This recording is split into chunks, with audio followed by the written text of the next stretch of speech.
Police अधीक्षक अनुराग जैन वर्धा यांनी अंमली पदार्थ बाळगणारे तसंच विक्री करणाऱ्या गुन्हेगारांवर धडक कारवाई करण्याचे स्थानिक गुन्हे शाखेस आदेशित केल्यानं त्या अनुषंगाने अंमली पदार्थांची विक्री करणाऱ्या गुन्हेगारांवर कारवाई करण्याची स्थानिक गुन्हे शाखेनं धडक मोहीम राबवली।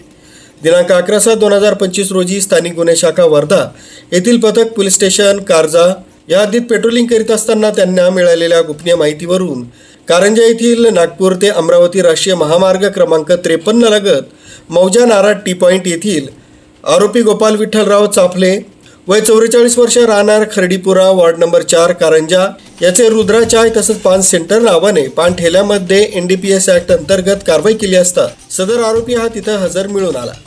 त्याच्या पानठेल्याची झडती दरम्यान पानठेल्याच्या काउंटर खाली एका प्लास्टिक पिशवीमध्ये गांजा अंमली पदार्थ मिळून आला।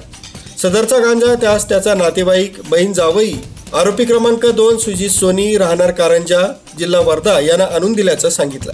सदर दोन्ही आरोपी हे संगनमताने गांजा अंमली पदार्थाची विक्री करत असल्याचं निष्पन्न झाल्यानं जागीच जप्ती पंचनामा कार्यवाही करून ताब्यातील आरोपींच्या ताब्यातून निव्वळ गांजा अंमली पदार्थ 2 किलो 629 किलोग्रॅम किंमत 52,580 रुपयाचा मुद्देमाल जप्त करून दोन्ही आरोपितांविरुद्ध पोलीस स्टेशन रामनगर इथं NDPS कायद्यान्वये गुन्हा नोंदवण्यात आला। जप्त मुद्देमाल तसंच आरोपितास पोलीस स्टेशन कारंजा यांच्या स्वाधीन करण्यात आले।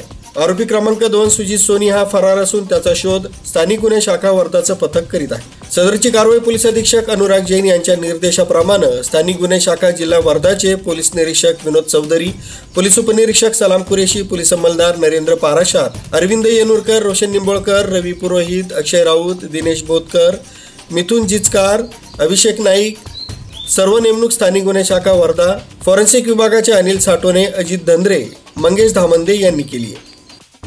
RP न्यूज साठी मलिक शेख, वर्धा।